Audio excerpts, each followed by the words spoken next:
Hey everybody, how's it going? This is Max and Trev with BuzzTox here with another Westworld analysis video for episode 5. What's going on, Trev? Good, coming in hot, man. I just finished watching the episode again. Woo! I know. It's a damn good episode. And this is going to be a long talk between you and me. It's a layered cake, that's for sure, man. Damn straight. So we start off the episode with Ford and the old host that he was actually talking to in episode 1. Mm-hmm. So I don't know what you pulled from this. I thought that it could be a continuation from the scene, but I did a little bit of research, and he's wearing the same clothing. Yeah. But the scenes actually don't match up. Yeah. It's kind of his go-to suit, though. They all have sort of uniforms, it seems like. Yeah, so I think, what this says that Ford is making multiple trips to this robot. Yeah. To this, initial host, which is probably about 34 years old when the park...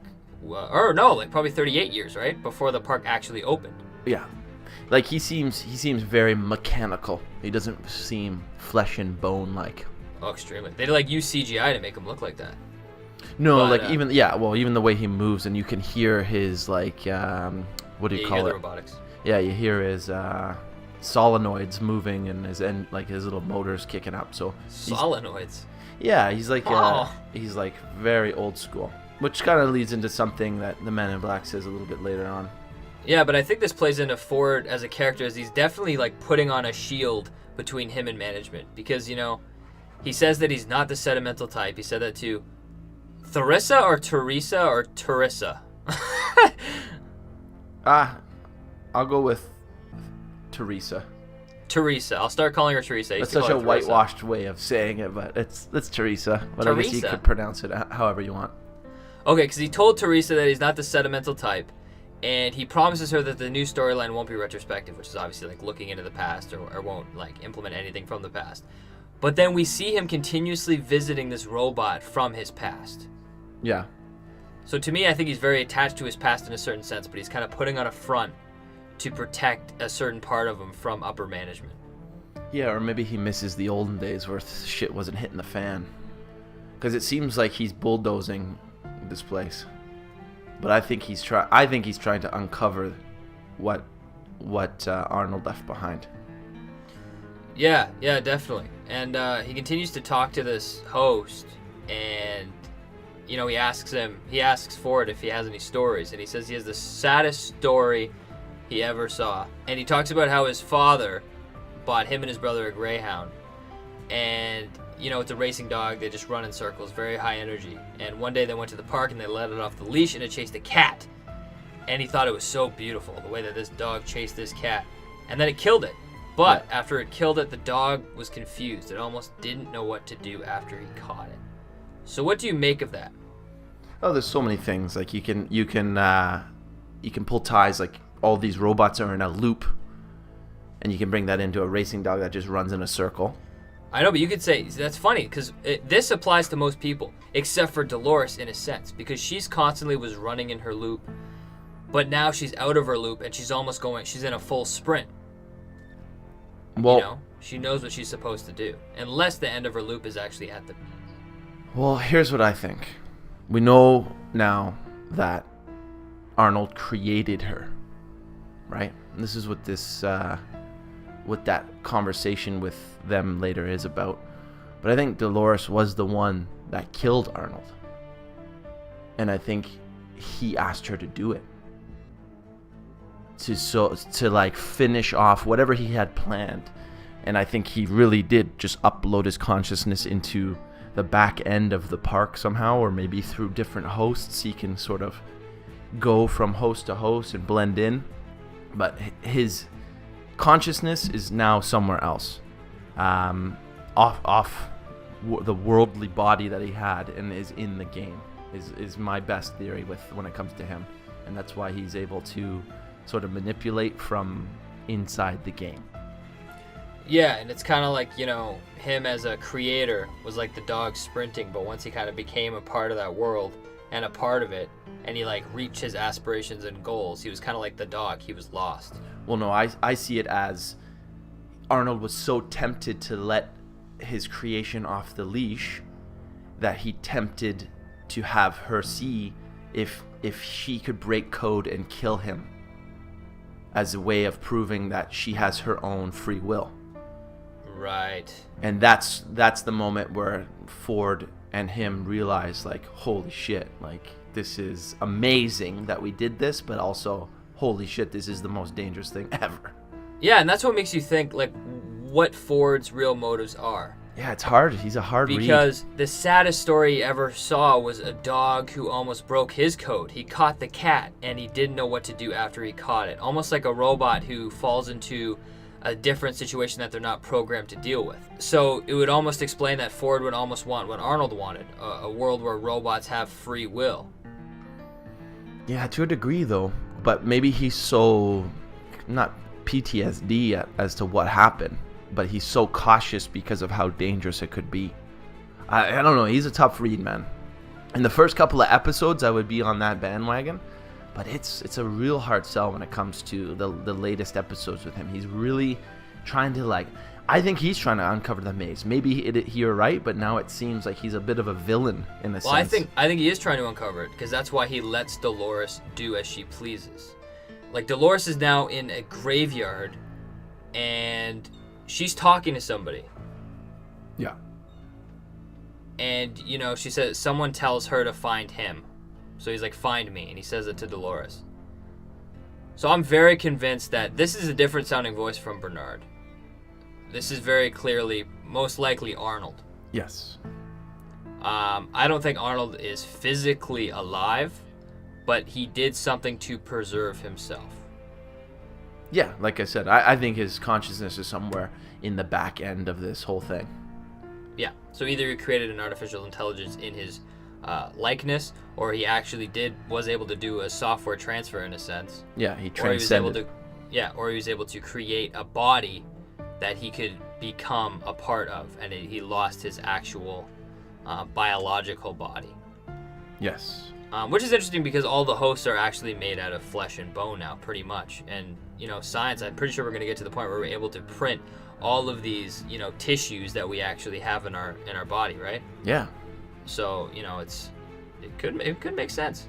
I just think, like, the ethics behind it, you would think a mechanical robot with real-to-life personality traits would be an easier sell in a theme park than a flesh and blood thing.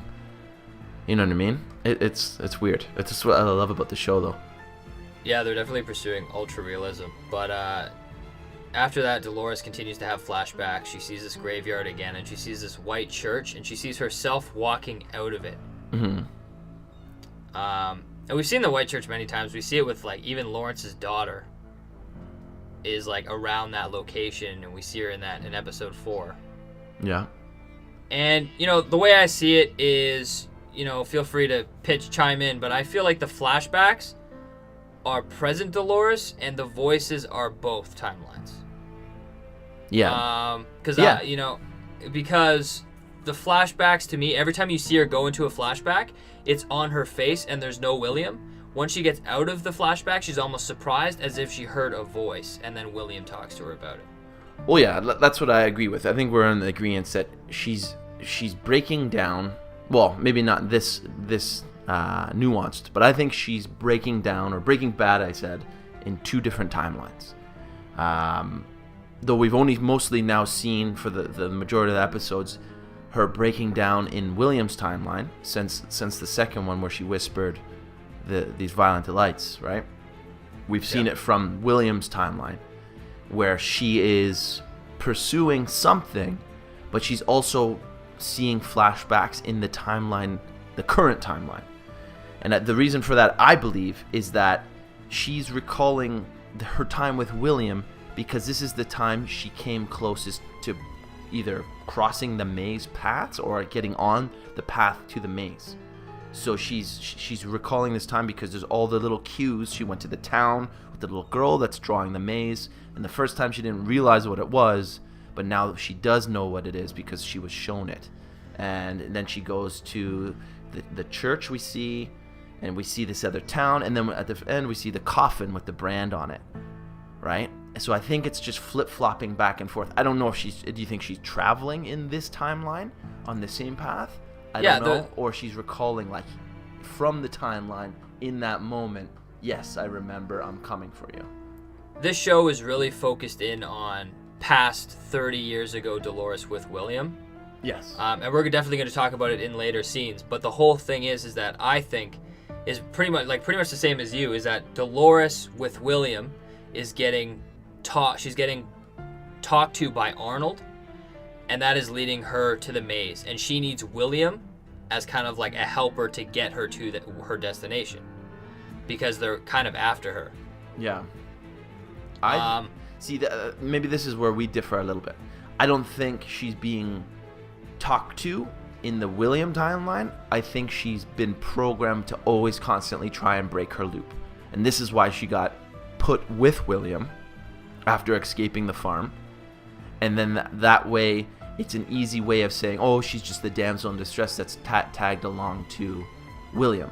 And that's why she's able to break her code in stressful situations and all that stuff. But I think she's being talked to in the most current timeline to remember that time when she was so close to the path of getting onto the path of the maze. No, I agree with that. And then the flashbacks, I think, are her in the present. And we see her every time she has a flashback, she's alone, and she sees these flashbacks, and she's literally following the exact same trail she went on with William, because she's retracing her steps to try and get herself back to the maze, and she's alone this time. Yeah, I think so too. I think she is now gone rogue, and that's why we see the stray. The stray was when she left her loop in this timeline, and she is following that path, and we're seeing her on that quest through the timeline of William. This is a little heavy here, guys, but we're seeing her progress in this timeline by her recollection of an old timeline, because she's following the signs now. Yeah, and she continues on that path with William and Logan and the other guy, and they're finally at Pariah. And William pretty much just asks if she's okay, and she says, he heard her talking to somebody, and she just said, nothing, but she was talking to Arnold, I'm pretty sure. And they actually enter Pariah, and it's so much more mature and gritty. Yeah, this is adult town, definitely. Yeah, adult town, yeah. And then we get a bit of an origin story, really interesting. So Logan is talking to William about Westworld, and he says that they're actually hemorrhaging cash for this park, because there's so much happening in Pariah. And because it has such deeper storylines, it's very raw, and it's much more expensive. And what I find interesting is that, the current Westworld, I see it as very successful. It doesn't seem like something they wouldn't be hemorrhaging money to keep the park running.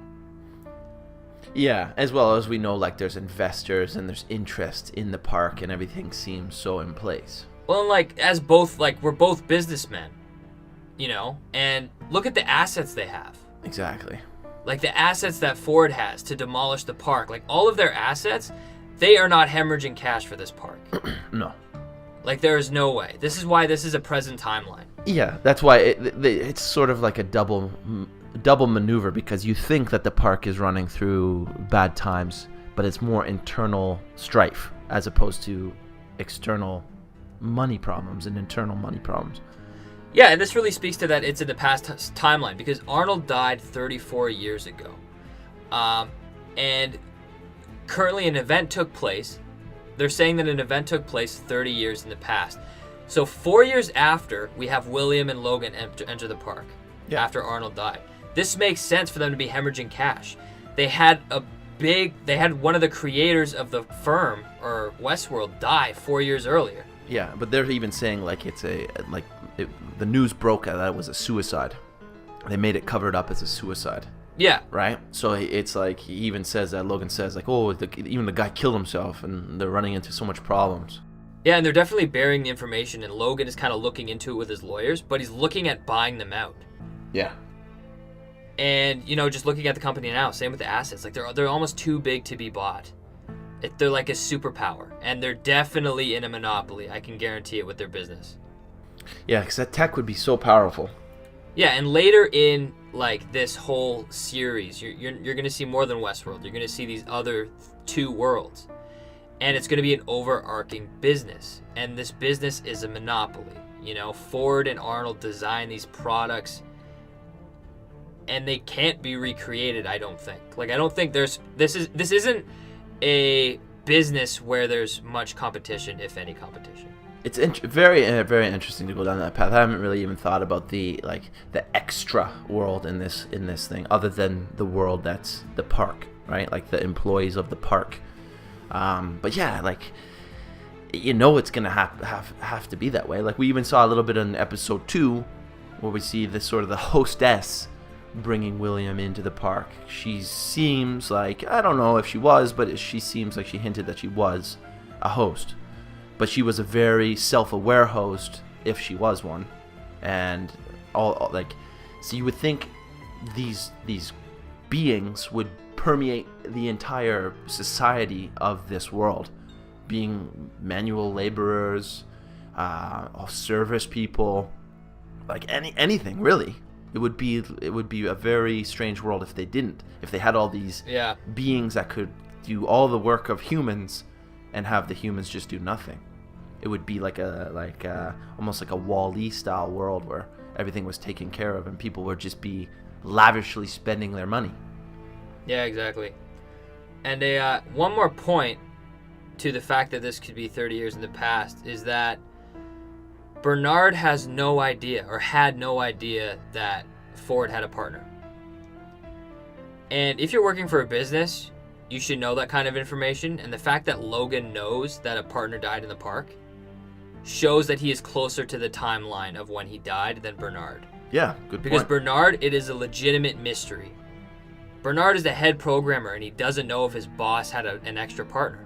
Yeah, that's because crazy. Ford said he scrapped the books, he scrapped everything, and they erased Arnold from all of the company records. Yeah, good point. I never caught that one. That's a really good point. Yeah, and after 30 years, you're not going to remember Arnold.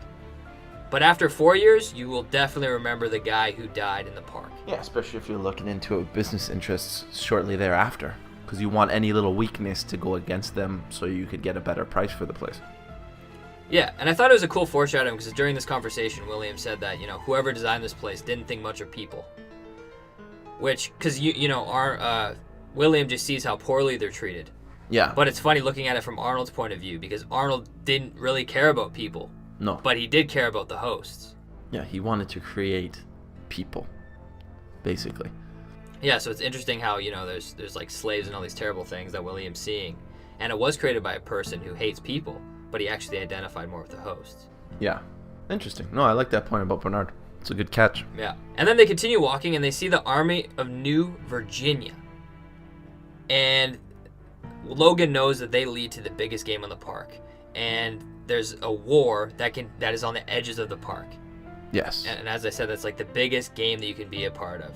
Which I think we see in previews, right? We've seen them don those Union jackets, and they're behind Gatling guns. Or at least the Men in Black and Teddy are in it. Yeah, and we know it's a really significant storyline because when William first arrives with Logan, they're recruiting at the town. Yeah. Whereas before they were recruiting for Hector. Yes. So you could almost say that those people at the front are promoting the primary storyline. Of that time, though.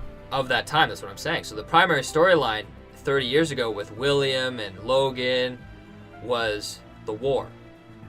Yeah. Whereas Hector leads to the maze because he's connected to Armistice, and she's connected to Wyatt, and Wyatt's connected to the maze. So it's almost like Ford is hinting in a sense that he's trying to push people towards that. Maybe, but I'm just speculating. So I don't know. Like, it's hard for me to resolve that in my mind because I really don't think Ford knows about the maze. I know he knows about it, but I don't think he knows what it is. Like, he knows it's a creation of Arnold. He knows that it's something beyond maybe his comprehension. But he can't for the life of him figure it out. And we see that with the Dolores scene a little bit. But what's weird about that, though, is he created Wyatt, and he created Teddy's backstory. And Teddy's story was pretty much getting almost killed and hung by a tree, so he can almost be found by someone else, which was the Man in Black, which helps him pursue the maze. So it's like Ford, we think that he doesn't know much about it, even though he's developing things that help people seek it. Yeah, it's weird, but like we don't know what he needs in order to get to the maze. Like it seems like he hasn't had to sacrifice anyone. Like, yeah, he's killed people and stuff like that, but it hasn't been like he has to spill blood on a certain thing. It's almost like he has to escalate things in order for the next clue to reveal itself.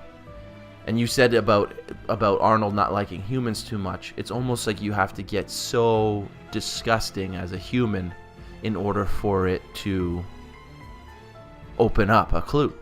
Yeah, the park definitely encourages you to be your raw human self and sacrifice savage, your morals. Yeah, it's definitely encouraged you to be a savage. And that's what you can say about the Man in Black, he's really become a villain. And we see him throughout the whole episode, which we'll talk about him being a villain and him thinking that he's the biggest villain of the park. And we see him kind of using Teddy to lead him to Wyatt. And I found it funny because in this scene, Lawrence tells the Man in Black that he doesn't see him as the charitable type, even though he has absolutely no idea that he runs a huge foundation. No, exactly. And the Man in Black asks Lawrence if he believes in fate. And what I found really interesting is that the Man in Black said that an old friend of his once said that there's a path for everyone, and your path leads you back to me. Mm-hmm. And this was said by Dolores in episode 1 to Teddy. Yeah, to Teddy. As another old friend of mine likes to say, there's a path for everyone. Your path leads you back to me. You ever wonder why I've kept you with me this whole journey? There's a path for everyone.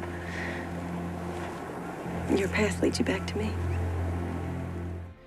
And, this goes on to what I was saying in our episode 2 reaction video, is that Teddy is pretty much the recreation of William, or the younger Man in Black, to keep Dolores on her loop. Yeah, to patch her holes as to why she always wants to get off the loop. Yeah, and we almost saw her telling this to William, in a sense, through Teddy. So I think we're going to see her say this again to William later in the series, or in the season. Yeah, which would then set up his sort of love for her. Yeah, exactly. But yeah, the sad thing about that, though, is that, the Man in Black seems to always follow the path, but every time he gets there, she never remembers him. So I think that really speaks to, what his motives could be. Because the start of her storyline is that she sees Teddy and she's like, you're back, and she's so happy to see him. Mm-hmm. But, the Man in Black never gets that anymore, because he had his experience with her, and she'll never remember it, Well, maybe this is where I break on this point, because I almost feel like he escalates her to that level so that she breaks code. Maybe we'll get into it a little bit later on down the list. No, I agree too. He's using it strategically, but I'm looking at it from a human standpoint, how heartbroken he is that I'm guaranteed he loves her. He visited her in episode 1. Not just the rape. I'm talking about when he actually, handed her the jam and said, I'm sorry, I can't be with you tonight, gorgeous, whatever. He's in love with her, and it's tragic in a sense that she can never return it because she never remembers their history. Yeah, but I don't think he's doing what we think he's doing. I think that he has to get to a certain level so that she comes back to him, and maybe because he closes the door, they can reunite, and she goes back to a certain code. Yeah, we totally agree. We're just looking at different sides of the coin. Yeah. And then, the Man in Black and Lawrence just keep talking, and, Lawrence is wondering why he kept him around. And Man in Black asks why, and Lawrence says maybe it's because of his company. And Lawrence calls the Men in Black a sadistic fuck, which the Man in Black gets a kick out of because, it really harps back to, I guess, the relationship in the past. Yes. And he said, no one gives him the tone that Lawrence does. He's like, you never give me that. Nobody gives me that tone except for you. Yeah. But then he said, in a past life, perhaps. Can you think of anybody that would give the Man in Black a tough tone? That was the best day of your life. Well, if we're thinking that the Man in Black is William, then Logan gives him a tough time all the time. In this episode, we see him transition into a bit of a guy with a spine. Exactly. We see William always being given a hard time by Logan. He's always kind of underneath Logan. Logan never thinks that William is a threat to him. He thinks of William as kind of a pushover. And, you know, I think something's going to happen to him, and I think William's going to kind of go on an arc where he develops a little bit of backbone. I think we've really seen it in this episode. Yeah, we've seen him definitely develop. And I think, you know, as a person outside of Westworld, you know, he runs a big foundation. He's obviously a wealthy, charitable man. And yeah, he's at the point in his life now where nobody talks back to him because he's at the top. So I think, you know, that has to do with William's experience and William's growth as a character. And potentially Logan's downfall. Yeah. But the one more thing that I found interesting is that he said in a past life, perhaps. Like, it's almost like he's externalizing his own life in his segments. Like, it's almost, he's referring it to a past life, almost like he's a host. You know what I mean? Like, when you do something, you restart. When you die in Westworld, you restart. It's like a past life. Mm-hmm. And he's doing that with his own life, which he hasn't reset. Well, yeah, the whole thing is, like, people come here to find themselves, and that's what we see happening to William. Whether he's the Man in Black or not, he goes from this sort of lame-o, kind of shy guy into a badass gunslinger. Even by the start of this episode to the end of this episode is night and day. No, I just find it interesting because it's like he's externalizing his real life, and he's kind of moving towards his artificial life in Westworld. Well, that's what I mean. That this goes in line with sort of our transcendence Arnold thing. What that is in the maze, right? If the Man in Black is looking for the maze, maybe there is a way of transcending his consciousness into the game. I don't know why he would want to stay in a game that could be unplugged at all times. Well, I think it's because in this world that we're introduced to in Westworld, like, they have the cure for all diseases. They figured out how to feed everyone. You know what I mean? Mm-hmm. Like, everybody is protected, everyone is safe, nobody goes hungry. And he talks about it later that the one thing this world doesn't have is purpose. You know? You have robots doing all your work for you. You wake up, you eat, you go to bed. You have no purpose in life, and that's what Westworld offers. Mm-hmm. And he's seeking for that purpose and that truth that he can't get in his real life. But then they continue the conversation, and Lawrence says that they're healers in Pariah for Teddy. And then the boy arrives, and, you know, this is almost Arnold's puppet. It could be Arnold as a kid. It could be Arnold's kind of son that he never had. Yeah. Who knows? We'll call him Pinocchio because Pinocchio. Because Arnold's, or not Arnold, but Ford's pure Geppetto in this whole thing. Yeah, so Pinocchio arrives, and he asks if they're lost, and then, you know, the Man in Black goes and gets him to fetch water. I think it's really clear that Ford is keeping tabs on him through this kid. Mm-hmm. But the kid listens and goes and gets water. Oh, he definitely listens, yeah, because it's almost like, it's like a mutual respect in a sense. Like, it's like the Man in Black, I'm confident he knows that that's Ford. And I think Ford knows that the Man in Black now knows that he's watching him. Well, like, but it's almost like the Man in out of nowhere would it be if a British little boy I know. came out of nowhere in a video game about fucking cowboys? Yeah, in the middle of Westworld. Are you lost? Are you lost, guys? Yeah, would you like some water? Yeah, so he sends him away. But yeah, I think there's a mutual knowing there that the Man in Black knows that it's Ford, and the Ford knows that it's him. But Ford doesn't want to break the facade.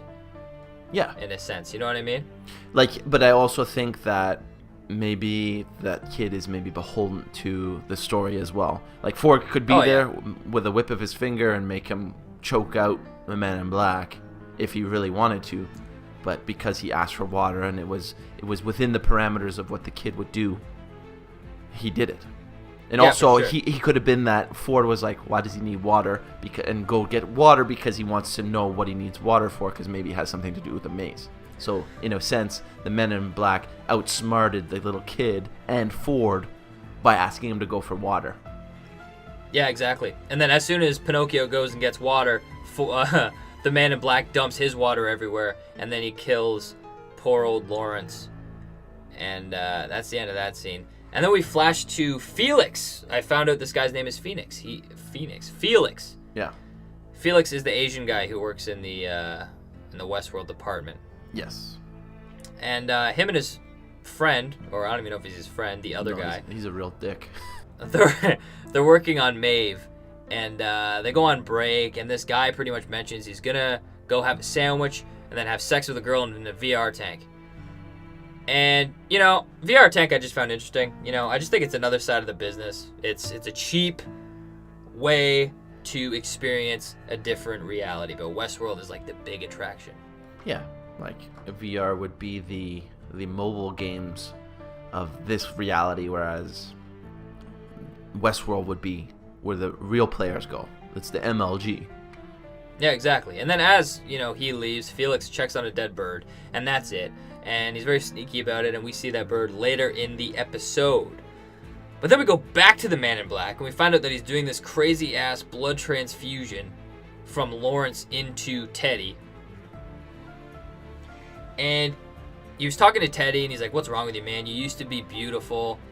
You know, he said, "Once there was a time where I cut one of you in a million pieces. Perfect pieces came falling out."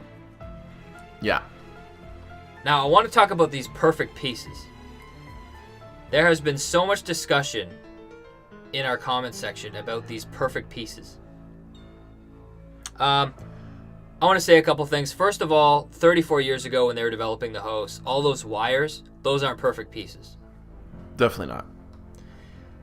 I just think it's a tease in the sense of innovation. You know, in 4 years, look where we've come in 4 years. You know what I mean? If you look back in 2007, we went from like a BlackBerry style phone to an iPhone.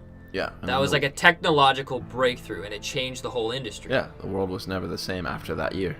Exactly. Now And everybody has a smartphone in that time, so it's crazy. Yeah, how it fast changed things everything. could go.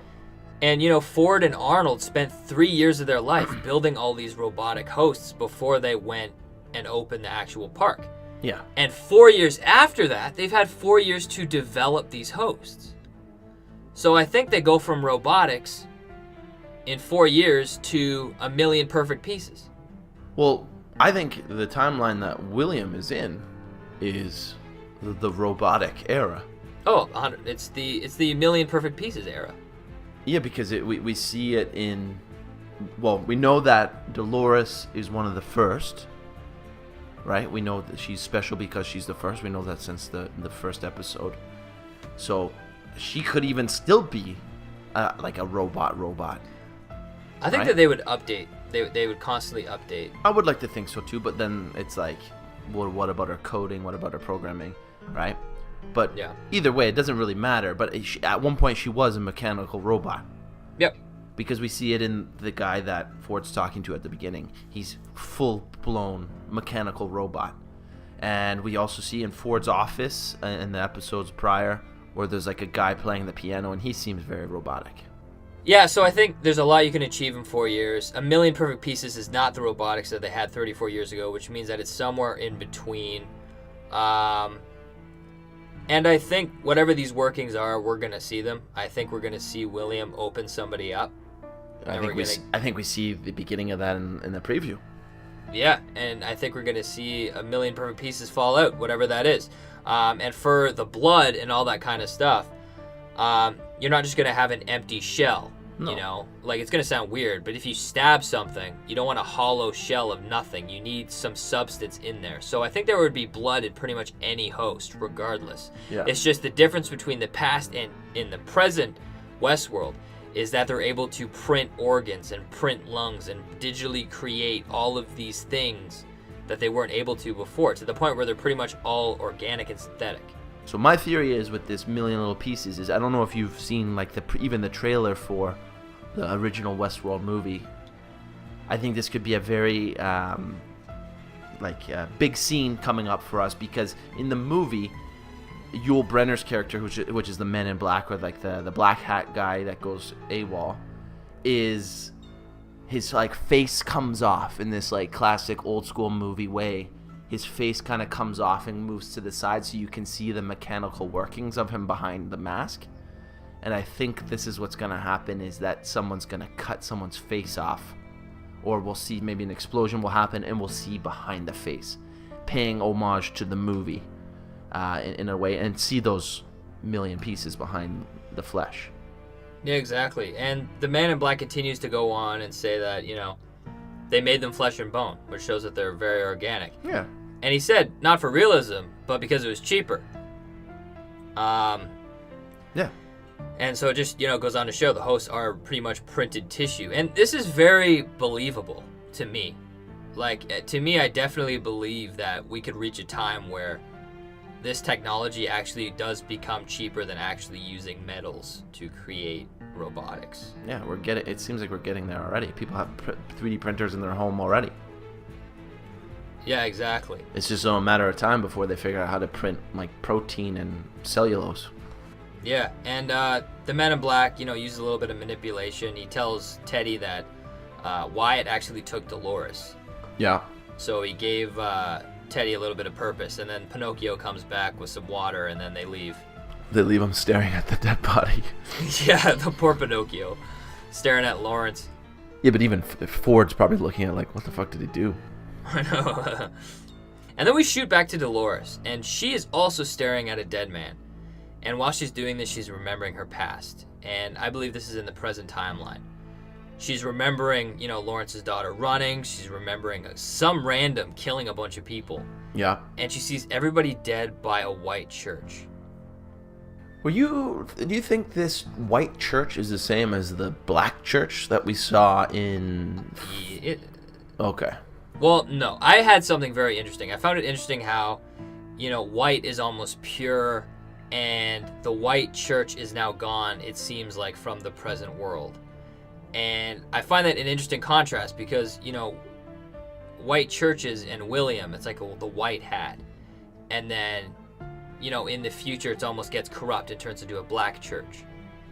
Yeah, there's so much of that, man. Like, even in this episode, you see Ford talking to that old robot, and he says right at the end, he's like, well, let's cheers to the woman in the white shoes. And then it flashes to Dolores. And it flashes to Dolores. So it is black and white. Like all the offices of the shitty humans of this world are black, whereas like everything that's nice and new, and even the hosts themselves are white. They're made from that milk-like stuff, and they're all white underneath, which is sort of signifying that they're pure in a way, or good, or innocent maybe. Without sin is like a way of putting it. Like if they're white, they're all white. They're all blank slates. Yeah, and I find it interesting how, the white church, it's always associated with so much corruption.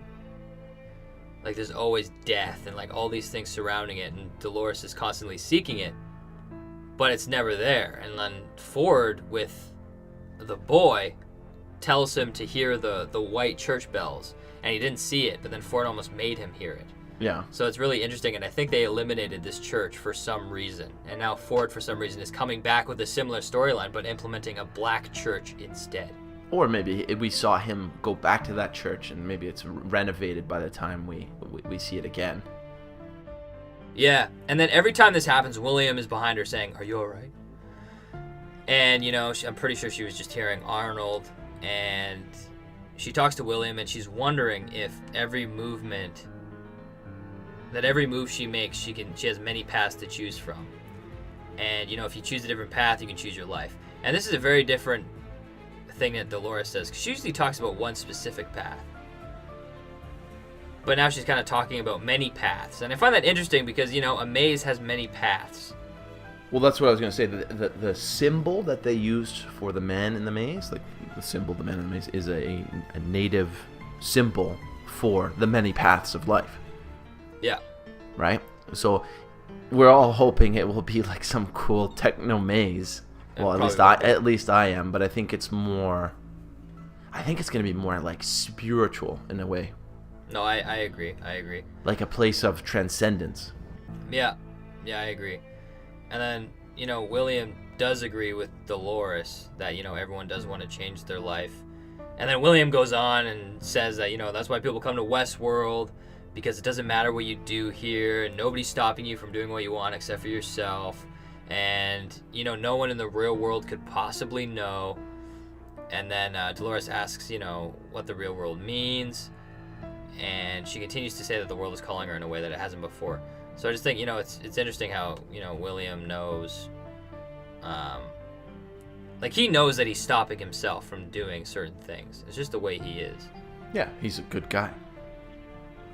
Even in a world where he's allowed to be bad. Yeah, and then while they're having this conversation, Logan arrives. And he gets William to come to a brothel with him.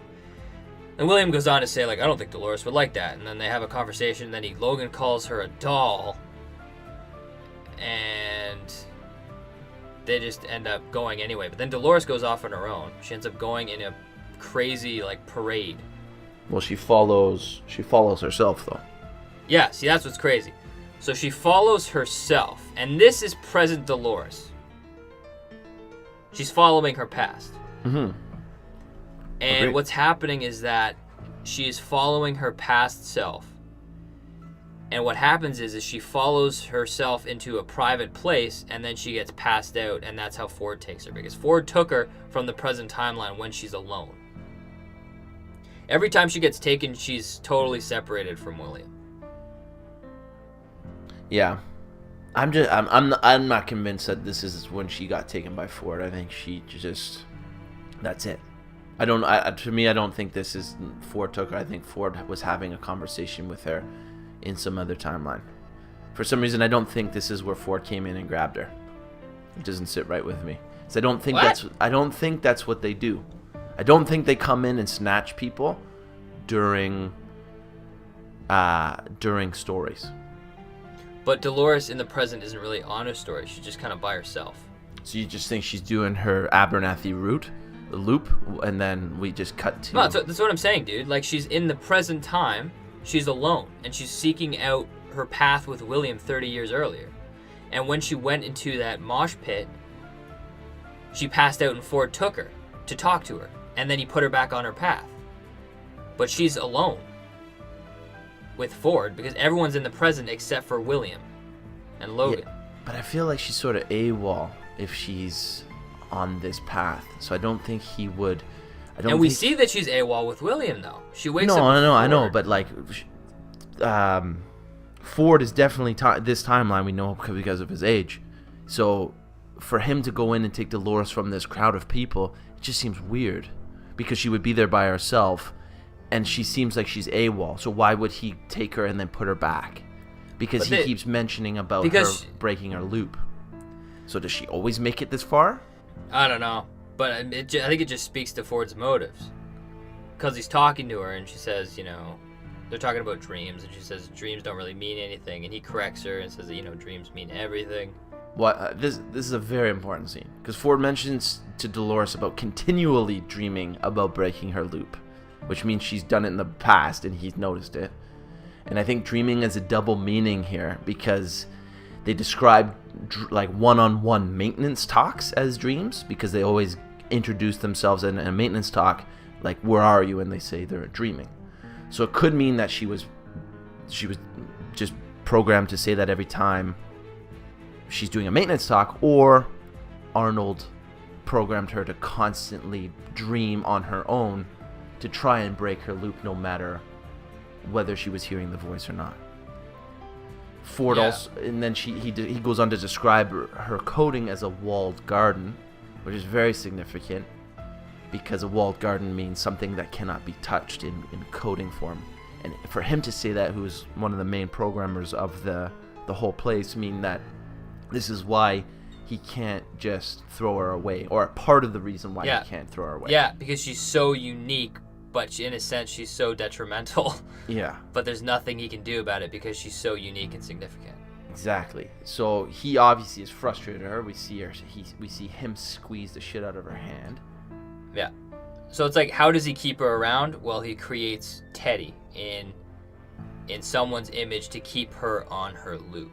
Because before it seemed to work where she was in love. So if he keeps her in love and happy on her loop, then she won't go and seek other things. And she won't break. So that's him just doing band-aid fixes to try and keep her in check. Yeah. So that's what I mean. Like, that's why it's hard for me to believe that she would go this far off the path and he would go in and yank her and talk to her and then just put her back on the path. Unless next time we see her, she's not on this path anymore. Like in present time. Which it's hard for me to reconcile in my mind. Yeah, exactly. And then, Ford continues to tell her that, his dad told him to be satisfied with his lot in life, pretty much to, the people in the world owed him nothing. So I found it pretty interesting how he's like, okay, and then he just goes and creates his own world where he's a god. Yeah. So technically everyone could owe him something. Well, he's very, very, power driven, as we He's see. very in control, yeah. Yeah. And, But- he asks her if she remembers the man he used to be. Mm-hmm. So it's like, what's the difference there? What was he different? Well, that's what I was sort of touching on before. I think they were sort of I want to say and this maybe doesn't make sense, but children of God. They were free and love, and this is so amazing. This technology is going to be breakthrough, and these 3 years was this existential, crazy time where they were just hippieing it up with this new revelation of this technology. But then it started getting dark. So Dolores was there with them during this time, and he got to see her develop, and he was probably so happy. But something grew in between him and Arnold, something deeper and darker, and the differences of what they believed this place should be. Yeah, and, And then this is where we see his transition.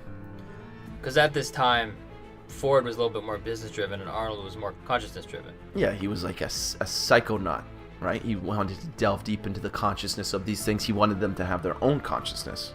And I think he did with Dolores, because he actually ended up creating her. Yeah. We learned. Well, this is what it's like. So she says, are we old friends? It's almost an ongoing thing with them. And I think this is a double meaning too, but is it, obviously they're not sworn enemies, because he says, I wouldn't say that at all, right? You would say that oh no, we're not friends at all, but I don't think so. I think more so it's more likely that Arnold modeled her after his daughter, but more likely his wife or girlfriend or love interest at the time. And then the walled garden is a double meaning because it's something beautiful and worth protecting. That's another reason why he can't destroy Dolores. Because if she was a real threat to this whole place, he would just fucking incinerate her or put her down with Abernathy.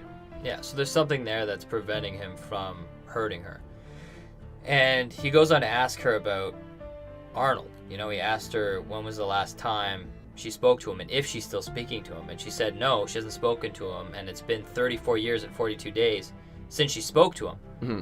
And that was the day Arnold died, which really speaks to, what you were saying. Maybe Dolores was the one to kill Arnold, to break her core code, to move towards the next step of consciousness. Yeah. And she has no records of speaking to Arnold since, which almost hints to me that, I'm convinced she's speaking to Arnold, but not the physical Arnold that we are led to, that Ford knows. Mm-hmm.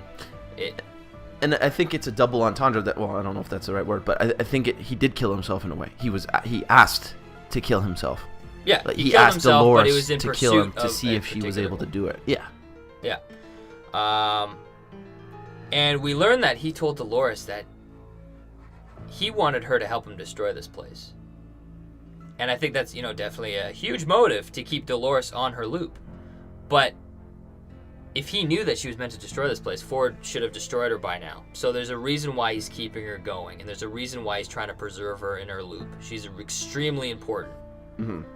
Extremely important. And that's another reason why I think he had her kill him, because that would have been really bad PR at the time, and Ford was just able to cover it up and make it look like a suicide. Yeah, and I think, the first time Dolores stepped out of her loop was 30 years ago. And what I think this is the origin story. I think she seeks this Arnold figure, and I think William accompanies her. Yeah. Okay? We hear the Man in Black say that because of him, Westworld is still standing. Later in the episode. Yeah. And I think that what happened was Dolores felt something for William. She fell in love or something along those lines, and William prevented her from doing what Arnold wanted her to do. Because maybe she was in love, maybe William told her not to and convinced her not to, whatever. So I think what Ford did was, from that situation, said, I can contain her with love and all these feelings, so he created Teddy in William's image. Yeah. Or not created him, took him and gave him all of William's kind of characteristics and quirks. Yeah. And now you constantly have this William figure keeping Dolores in her loop, like William actually did 30 years ago. You know, she pursued it all this time, and when it was time to press the red button, she couldn't do it because of William.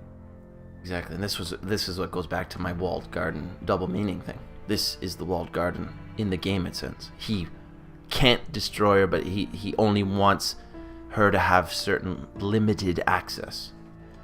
Yeah, exactly. And, you know, there's Teddy, you know, he's a mysterious man, you know. Well, that's definitely what William is. He came off a train from nowhere, according to Dolores. And, you know, it's this constant cycle of being happy that he came back. So it's like there's this constant, like, he always leaves to go nowhere. Like, he's constantly mysterious. She never knows what he's up to. And that's the same concept with William. Yeah, he would have to leave the game eventually to go back to regular life. Yeah, and then Ford takes a different direction and asks her if she would take on a bigger role, if she would be the hero or the villain. So, I don't even know. I don't know. What do you think about that?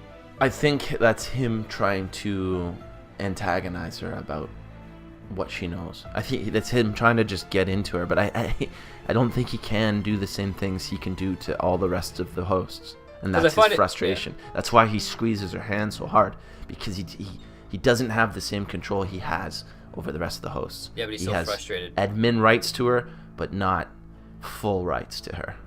Yeah.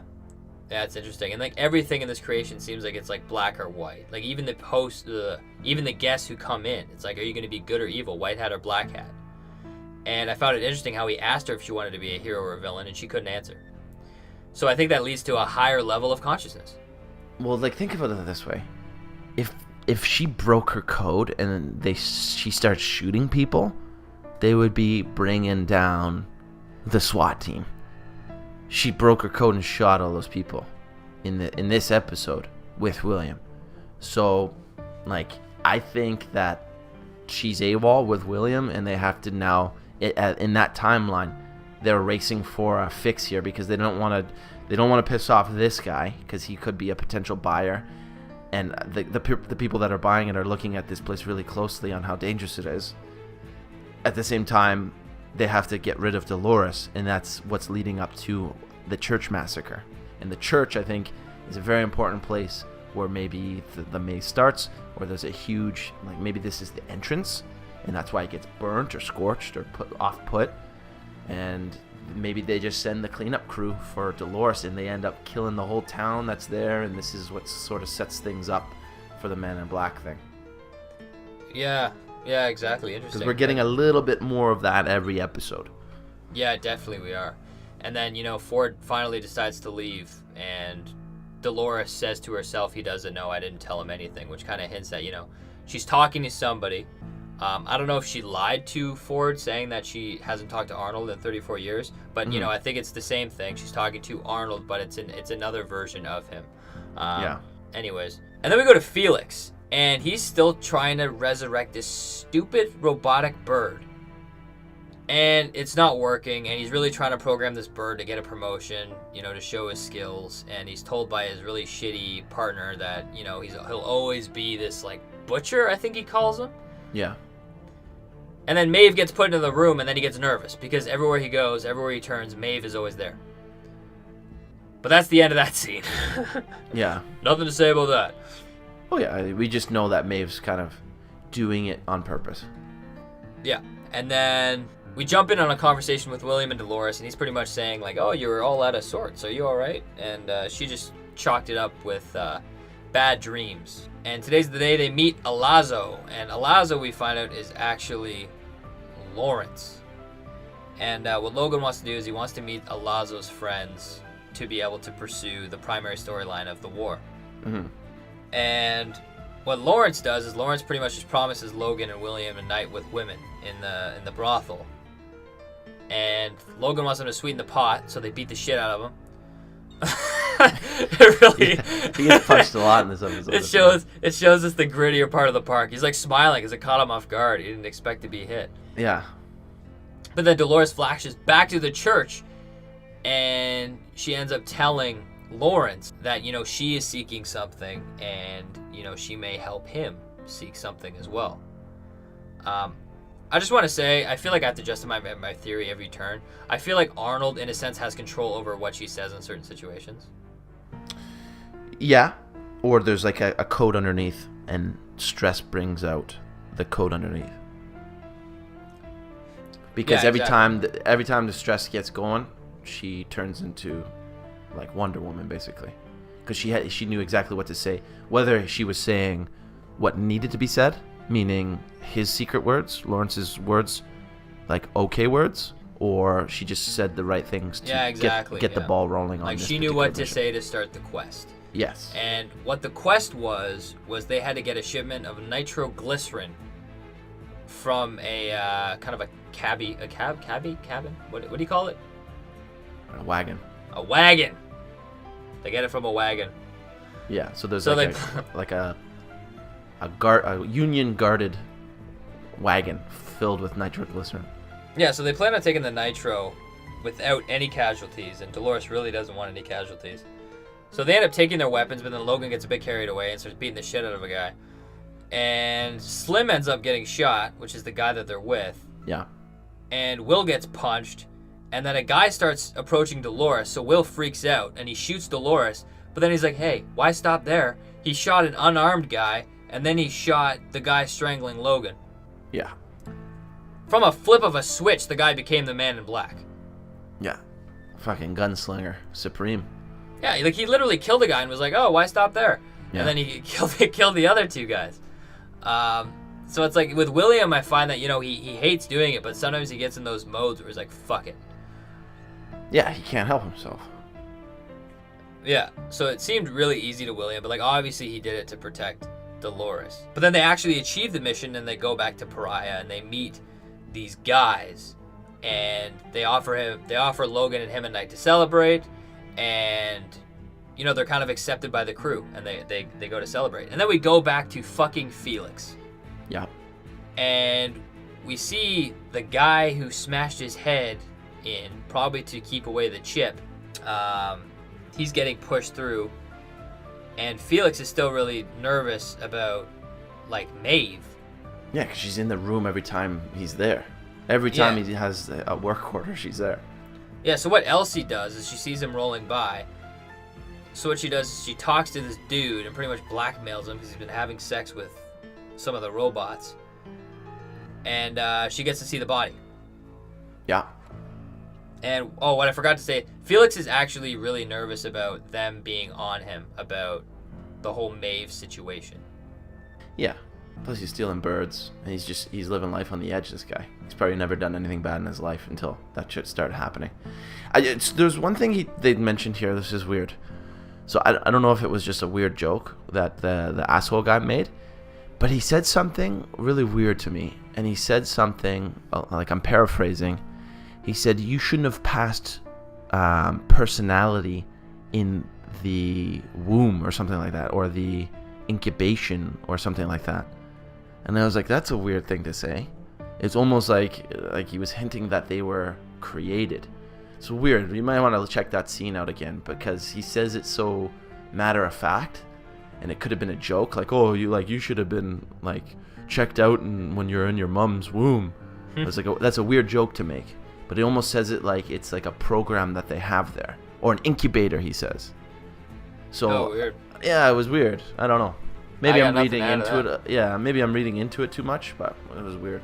Interesting.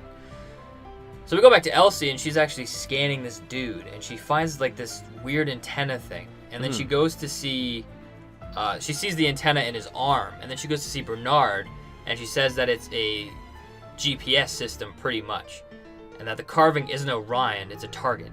Mm-hmm. Who is doing this? It's just an outside force. It's obviously someone that's in the park. If I had to suspect, I think it's Buddy, the story guy, right now. But it seems so obvious, right? Buddy, really? Why is that? I just feel like who else is trying to screw the park? Why would Lee want to screw the park? Because he wants higher up. So maybe he's selling secrets to outside corporations? Like, who else has that kind of motivation? See, I was thinking Men in Black or Ford. Primarily Men in Black, because we've seen him lock Dolores away in a barn, presumably raping her, but who knows what happens behind closed doors. So you think he's like an investigative reporter at the same time trying to... No, I think he's an investor in the park. He's a big and primary investor in the park. And I think that he is in pursuit of Arnold's goal. And I think he has to take on certain measures. He's already corrupting core code. Mm-hmm. You could almost say maybe he knows that he's corrupting core code by, you know, really giving Dolores these terrible moments in her life where she can reflect on, which allow her to crack her code, which allow her to experience kind of a human side. And while he's doing that, I feel like he's smuggling out information because I feel like he's in pursuit of maybe, you know, destroying the park or being a part of the park, or I don't know, but I feel like it's in line with what his motivation is. It could be, because he does mention that he's not leaving this place. Yeah, he's definitely not leaving. Yeah, exactly. And then that draws, and then I just want to throw Ford in the hat, because I feel like Ford you can put in any situation. Like, he's not supporting with management. He obviously has his own hidden motives. So him doing the whole GPS thing underneath, you know, everyone else knowing, I feel like that's something that he would do maybe, but he is really high up to do that, so I'm not sure. Yeah. I don't know. I just think it's like an outside force. It's like a way of thinking, oh, there is someone outside influencing the people inside, and then that's a way of hiding the Arnold thing, talking to Dolores, right? Whereas that's like set in stone, whereas this could just be a red herring of an outside force influencing hosts that are in the park themselves. So I think it's just like that chick's story. She's going to investigate it, but it's going to be more on the corporate side than anything existentially internal in the park. Right. Okay. And then back into the park, we go to the Golden Brothel. And it's just one giant golden orgy. Yep. And can you imagine acting in that?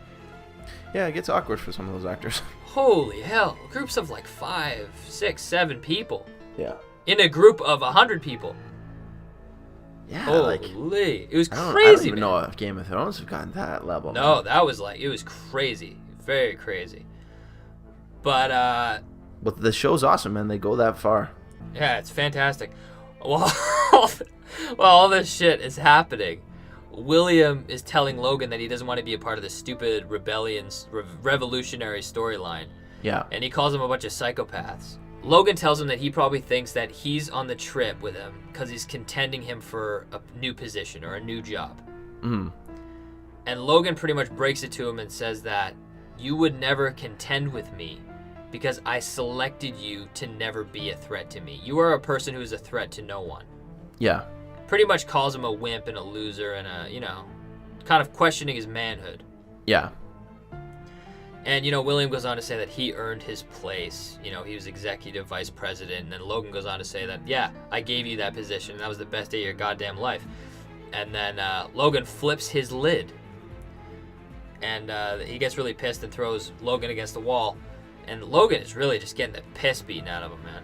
Yeah, he gets the shit kicked out of him a couple times. Holy hell. Episode. And then, as we said earlier, this really reflects on, this is the only person who talks badly to William. Yeah. And it will hit a point where that won't happen anymore. And, you know, he will become the top, just like the Man in Black has become. The only person that talks bad to William that we know of, right? Like, he could be shitted on all the time in his life at home. But this is the flagpole of where he sort of goes from spineless underling to hero boy. Hero right? boy. Yeah, he goes from nothing to something in this episode. Yeah, and then while this happens, Dolores goes on a crazy little adventure. A little tarot reading. Yeah, she walks into a like storyteller room. I don't even know what to call it. Fortune teller room. And she sits down with this lady and she flips a card, and it's a maze card. The man in the maze card. And she pretty much asks what it means. But then herself reappears. It's her old self, and she's staring at her old self in her old clothes. It's almost like old Dolores. Mm-hmm. Dolores who is the fortune teller, Yeah. tells actual Dolores that she must follow the maze. And she tells Dolores that she is unraveling, and Dolores actually noticed that she kind of has like a string in her arm. Mm-hmm. And she pulls it out of her arm, and then she looks away and looks down again, and it's all healed. And then she takes off. Yep. I have some crazy thoughts on this. I want to throw you my perspective, and then just tell me if you agree, disagree, and then give me your thoughts on this. Yeah, sure. What I think is, this is definitely multiple timelines. When Dolores walks in, it is present time. When she flashes back to the past Dolores, this is definitely present time without William. This is future Dolores here. Yeah. And it is her past self kind of telling her current self what she has to do. And everyone chalks up that string that she pulls out of her arm. Everyone's kind of chalking that up as an illusion. I don't think it's an illusion. I think that is the actual present-day Dolores discovering something in her arm. And when she looks down and looks back up again and her arm's fine, that's past 30-year Dolores with William. Yeah, it's hard to resolve, man. So the Dolores that actually isn't cut, that's with William, and then she goes running back to William. And it seems like she's holding her wrist, but she actually isn't. They're doing very careful things here to try and hide it. Yeah. But I think that string that she actually pulled out was legitimate. And you could tag that back to anybody. That could be the Man in Black, you know? They've shown that people can put in these trackers or stuff on these hosts. So who's to say that the Man in Black couldn't have done that to Dolores in the barn? He's already done a transfusion, for God's sake. Yeah. You know what I mean? So who knows what he could do? Yeah, but what would be the purpose? The only thing that I can relate to it is the same laser beam thing that was found in Buddy's arm. Right? And the only thing that is hard for me to believe is like when she's in her blue dress though, she has her sleeves covered. So she's in her adventure gear that the William timeline dude made her change into. Present timeline Dolores is also in adventure gear. You think she gets into adventure gear? I'll get into it, but we see it at the end of the episode. Yeah. I guess it's there, but then this is what's so hard to resolve about these things, because you see her blue dress in the crowd of dead people reenacting the Thriller video, right? Yeah. And then I don't. That's what's so confusing, and I think it is them attempting to throw people off the scent of this theory, because you got to think about it, guys. I don't think we're supposed to know this. And we're so banking on it that it is, but I feel like everybody is now talking that this is the truth, right? So if this is a theory and this is what it ends up being, we weren't supposed to know all this. So like I said in maybe a previous episode, is you're not supposed to know all the little details. They can get away with little like nuanced wrongdoings, because when the drop hits and the big reveal happens, you don't remember the little details. It's the big things that you remember. Yeah, and then Dolores is panicking and she ends up running, and she sees Lawrence actually emptying all these bottles, or Alazo emptying all these bottles, and he's filling them with tequila, and she realizes that he's kind of scamming them and framing them, so she gets William to try and leave. Yeah. William seems to just have given up. He's like, what's the point? They're just trying to create this to try and tear me down, tear you down to your raw state. He's like, I'm not doing it. Mm-hmm. And then Dolores gives him a kiss, and she says that she needs him, and then he goes along for the ride. Yeah, does he ever? And then we flash to them throwing the nitro back and forth. I don't know why, but it ends up breaking, and they figure out that it's actually tequila. Yeah. And then Logan gets the shit kicked out of him. And they beat the piss out of him, and then William leaves him there. And, I find it funny how Logan smiles, because from his perspective, he knows that he can't get killed. Yeah. He's getting beaten up now, but he's happy because, good old William finally made a decision for himself. Exactly. And a decision that's not very morally just. So I think he's happy in that sense. Yeah. He kind of won that situation, because he's like, you gotta step it up if you want to continue on this path. Yeah, where he might be confused on what path William wants to take, but at least he stepped up, and that's why he smiles with a mouthful of blood. Yeah, that's the moment. That's literally the moment that Logan is waiting for William to do. Exactly. And he did it. And now, like, Logan is happy for him, in a sense. Yeah. But then they get caught by the group, and Will just shoots one, and then he gets held up, and then Dolores just, holy. It's like, I don't want to be no damsel in distress. And then she ends up shooting all of them.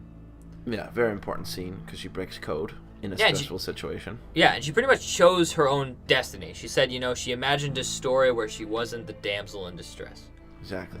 And that just speaks to, Arnold's coding of her, Yeah, that's Arnold's version of Windows. Yeah, and I think Ford really pushed on that damsel in distress to really hide who she actually was. Yeah. And then they go for a hightail sprint onto the train. They get there, Alazzo's there, and then he introduces himself as Lawrence. And I just want to quickly talk about Alazzo and Lawrence. So I think it's, a lot of people are chalking this up as, Lawrence was hung from the tree and he's dead, so they put him back on his storyline cycle. Yeah. That to me doesn't add up. No. It's not, you can't take him down, repair him, and throw him back on a storyline that is so big. There's too many factors going on. If this is the present timeline, you would have to reset Lawrence, you would have to reset his daughter, you would have to reset his wife, you would have to reset all of these factors. Well, here's proof of why that it's not true, because Teddy showed up in the current timeline, and it was, what's his name, at the front. It was the outlaw. Yes. Right? William showed up with Logan, and it was the war. Yep. Right? So, Alazzo would have been in that city because of the war. Because of the war. Right? Fuck. And Alazzo was being hung in the current timeline with the Men in Black. So there's no way. Oh, Jesus. Good one on you. Fantastic.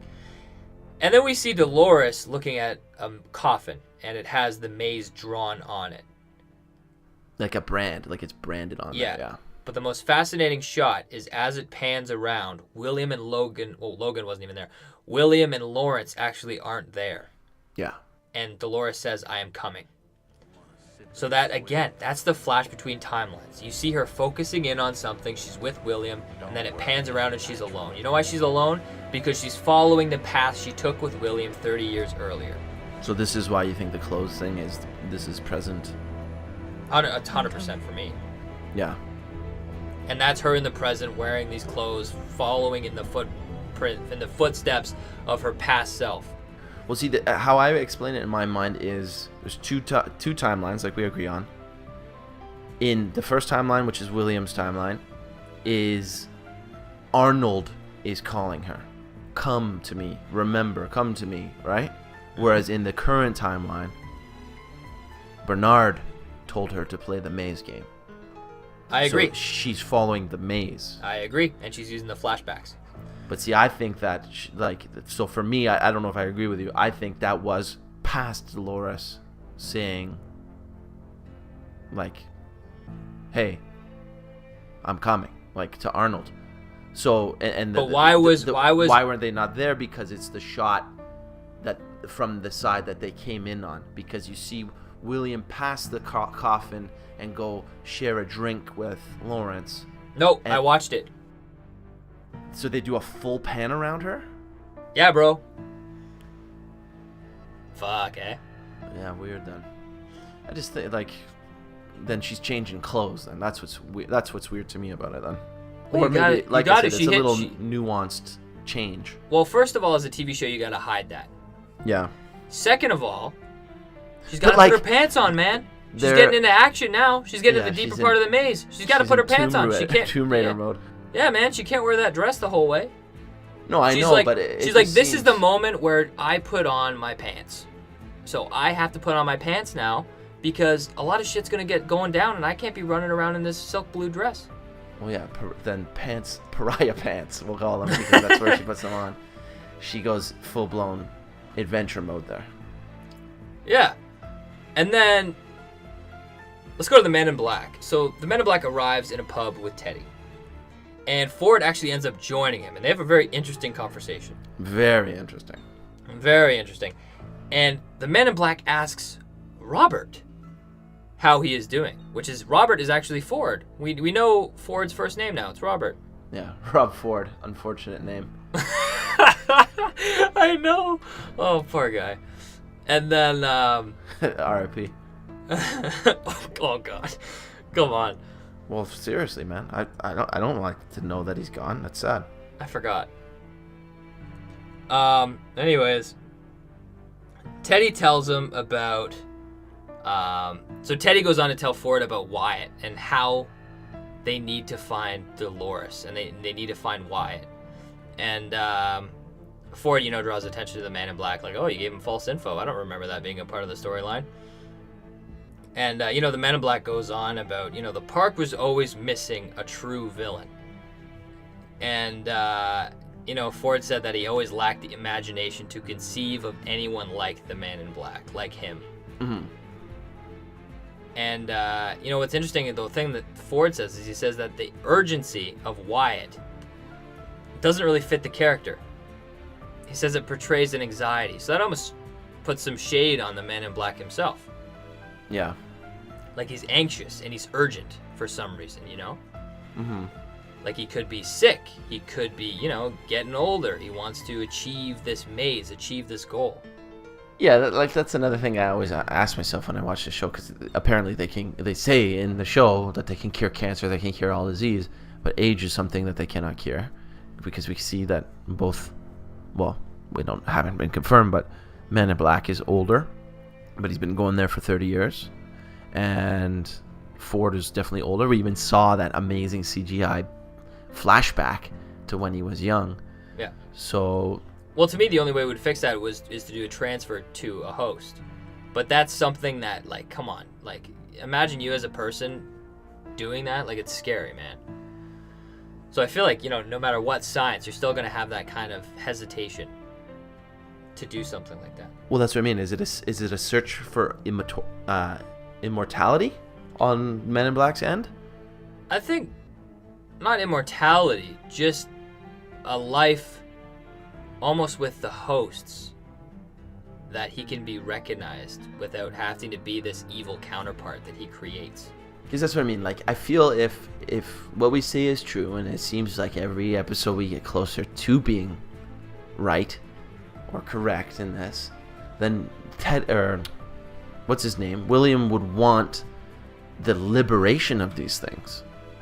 Do you know what I mean? So I don't know if he would want to be trapped in the game, and then that's what's hard for me to reconcile in my mind, because Men in Black explicitly says, I'm not coming back.